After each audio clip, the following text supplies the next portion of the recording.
de Roma donde está ese poder. Y es que para entender esto es un concepto bastante simple. Mientras el Imperio Romano estuvo unificado, el centro de poder seguía siendo Roma y todo el Imperio Romano era el hierro. En este caso, si colapsa la ciudad de Roma, colapsa el Imperio Romano. Entonces el hierro está en la ciudad de Roma, hermanos. Ahí es donde está el poder del imperio. No es de locos. Ahora, si ha de existir un anticristo, pues es apenas evidente que el anticristo tiene que dominar desde la región que ejerce el poder del imperio más poderoso del mundo. Tiene que dominar desde Roma. En el caso de algunos que dicen que el anticristo era Antíoco Epífanes, que era el descendiente del general Seleuco del imperio griego, nosotros vemos que tampoco podía hacerlo. Primero porque seguía otro imperio que sería el imperio final, que es el imperio romano. Y segundo, porque el centro de poder del imperio griego es en Macedonia, no en Siria. Entonces, Antíoco Epífanes no podía ser el anticristo. Es como obvio que el anticristo tiene que estar en el centro de poder del imperio más poderoso del mundo y que tiene que estar en ese reino que es el reino final de la historia del mundo. En este caso, las piernas y los pies de hierro nos representan este último imperio que va a dominar al mundo entero y que es Roma. La ciudad de Roma, hermanos. Porque hoy en día a algunos les cuesta trabajo pensar que el imperio romano sigue vivo. Pero nosotros vemos que el hierro específicamente apunta a la ciudad de Roma. Es de locos. Ahí es donde está el centro de poder. Y es que es obvio. En el caso de nuevo del rey de Babilonia, su centro de poder era la ciudad de Babilonia. Lo mismo en el caso del imperio medo-persa. Su centro de poder era Persépolis, algunas veces la ciudad de Susa, como lo vimos en el libro de Esther, pero mayormente gobernaba desde Persépolis. Y luego Alejandro Magno, que era el rey del imperio griego, él tenía su centro de poder en Macedonia. Inclusive Alejandro Magno muere y Macedonia seguía siendo el centro de poder del imperio griego. Es decir, que la muerte de Alejandro Magno no acabó con el imperio griego, sino que fue cuando el imperio romano se anexa a Macedonia, que es el centro de poder del imperio griego. Entonces, ¿cómo podemos creer que el anticristo va a gobernar desde una nación que no tiene poder o desde una ciudad sin poder? Es obvio que el anticristo tiene que gobernar desde el centro de poder global, que está ¿en dónde? En Roma, hermanos. Y es que, ¿qué quiere decir eso? Que aún cuando muere un papa, muchas personas tienen este conflicto, que porque decimos que el papa de Roma es el anticristo y luego se muere el papa Francisco y dicen, tú no decías que el papa de Roma, el papa Francisco era el anticristo, mira, ahí se murió el papa Francisco y ahora pusieron a otro, entonces tú realmente estás equivocado. Pero ya vemos que no es en sí el rey como tal, la persona, sino el centro de poder. El anticristo viene siempre saliendo del centro de poder. Cualquiera que sea el papa de Roma, por ser el rey de Roma, pues tiene que ser el anticristo. Es evidente porque es un reino que es el centro de poder mundial, ¿ok? Y el anticristo quiere dominar al mundo. Es obvio, ¿verdad, hermanos? Entonces, miremos esto. Si aún y si colapsara, por ejemplo, como ocurrió en efecto, la parte oriental del imperio romano, pues no es que la estatua del rey Nabucodonosor ahora quedó coja, con una sola pierna, porque la otra pierna le fue arrancada cuando colapsó el imperio romano de Oriente. No, la estatua sigue con ambas piernas, a pesar de que el imperio romano de Oriente dejó de existir, y sin embargo siguen las dos piernas y los dos pies con el hierro, porque Roma todavía sigue. Y eso nos revela que el imperio romano todavía sigue, aunque solamente esté la parte de Occidente. Volvamos de nuevo a la historia del Imperio Romano. Recordemos que debido a la magnitud del Imperio Romano, este fue dividido en dos partes. En el año 285 después de Cristo, el emperador Diocleciano estableció una tetrarquía, donde 2 emperadores y 2 césares se dividieron el imperio en Imperio Romano de Oriente y de Occidente. Pero luego, con la muerte del emperador Teodosio en el año 395 después de Cristo, ocurre una división total, es decir, que los 2 hijos de Teodosio, uno se llamaba Arcadio, se quedó en Constantinopla, que es el Imperio Romano de Oriente, la ciudad que hoy conocemos como Estambul, y el otro se quedó en Roma, que es la capital del Imperio Romano de Occidente, quien era Honorio, que era el otro hijo del emperador Teodosio. De esta manera, el Imperio Romano de Oriente luego fue llamado Imperio Bizantino, pero finalmente colapsó en el año 1453, cuando el Imperio Otomano conquistó la parte oriental del Imperio Romano. Y esta parte estaba gobernada por el emperador Constantino XI Paleólogo, quien fue derrotado por el sultán Mehmed II. Entonces notemos que la parte de hierro no puede ser el Imperio Romano de Oriente, porque colapsó, se acabó. No puede de ahí salir el anticristo.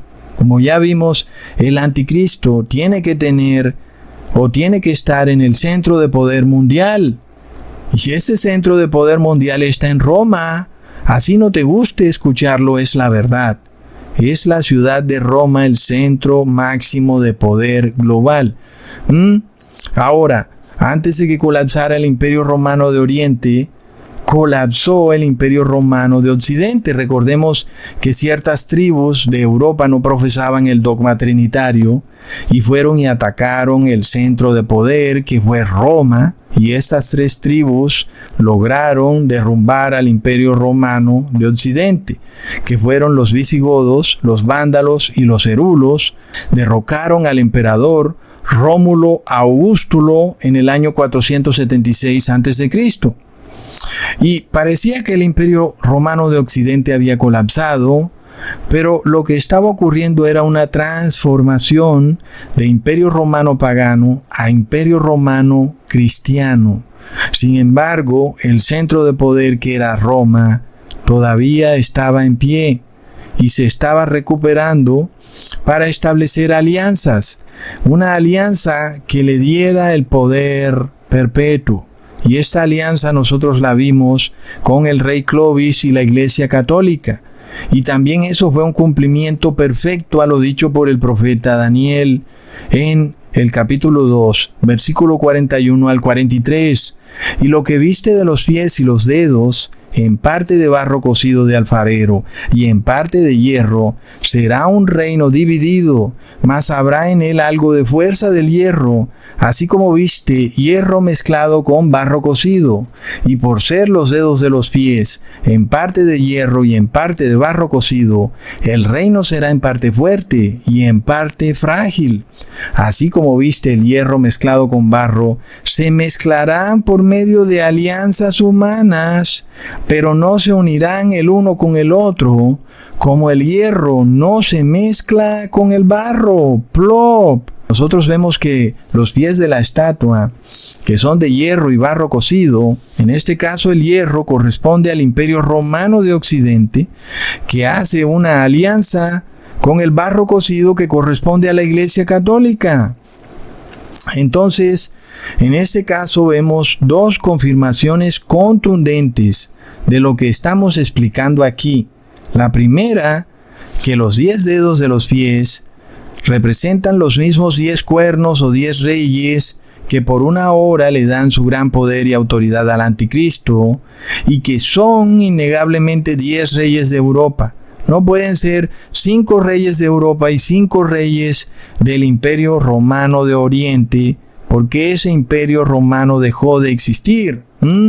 La segunda, el mismo Daniel nos dice que se hará una alianza para tratar de hacer fuerte al imperio, pero luego lo que hace es que es en parte fuerte y en parte frágil, es decir, que lo convierten más en frágil que fuerte. Y esta alianza que nos profetizó el profeta Daniel fue la alianza que hicieron el rey Clovis con la Iglesia Católica. Y eso también nos revela que no pueden darse 5 reyes en el Imperio Romano de Oriente, porque no tienen allá con quien hacer alianza, porque nunca se ha visto que existan ese tipo de alianzas en ese Imperio Romano de Oriente. Entonces, cuando miramos la historia, vemos este evento demasiado claro, una alianza entre los reyes de la tierra y la Iglesia, como la que ocurrió entre el rey Clovis y la Iglesia Católica. Y el objetivo era consolidar a la dinastía merovingia como gobernantes europeos y a la Iglesia Católica como la única iglesia del mundo, con el Papa de Roma siendo el máximo líder moral del mundo. De esta forma queda confirmada la profecía de una manera impresionante, porque dice que se mezclarían por medio de alianzas humanas, pero que así como el hierro no se junta con el barro cocido, pues no podrán mezclarse, así como el gobierno no puede juntarse con la iglesia, porque simplemente son 2 instituciones que van separadas y sin embargo tratan de unirse, pero no pueden. Como lo vimos en el caso del señor Agustín Laje, que anda diciéndole a los pastores evangélicos que se unan con el Estado, siendo que ellos son pastores. ¿Por qué pepinos un pastor evangélico va a estar en el Congreso de una nación? Pues él debería estar predicando en su iglesia. Sin embargo, esta fue la alianza que trató de establecerse en Europa, con los 10 reyes de Europa y la Iglesia Católica Romana. Plop. Ahora, otra forma en que podemos ver el cumplimiento de estas alianzas humanas es que también la dinastía merovingia buscó casarse con otros reyes de Europa. Entonces trataron de mandar a sus hijos a otras naciones de Europa para casarse unos con otros, y entonces es algo que nosotros hemos visto, que un rey se casa con la reina de otra nación en Europa y la hija de la reina la mandan para otra nación y entre ellos se van casando. Sin embargo, Europa sigue siendo tan dividida como lo ha sido desde el año 476. No ha podido volver a unificarse como un solo imperio romano. Siguen estando divididos. Tal y como lo dijo el profeta Daniel, leamos de nuevo el versículo 41. Lo que viste de los pies y los dedos, en parte de barro cocido de alfarero, y en parte de hierro, será un reino dividido, mas habrá algo en él de fuerza del hierro, así como viste hierro mezclado con barro cocido. Luego, el profeta Daniel dice en el versículo 44, en los días de estos reyes, el Dios del cielo levantará un reino que no será jamás destruido, ni será el reino dejado a otro pueblo. Desmenuzará y consumirá a todos estos reinos, pero él permanecerá para siempre. Pues, ¿a qué reyes se refiere? A los 10 cuernos, que son los mismos 10 dedos de los pies de la estatua del rey Nabucodonosor, que esos 10 reyes tienen que estar en el área donde está el centro de poder del Imperio Romano, que es la ciudad de Roma. Pues es como obvio. ¿De qué sirve que los 5 dedos del otro pie sean 5 reyes que estén en la parte del Imperio Romano de Oriente si ese imperio colapsó? ¿Qué poder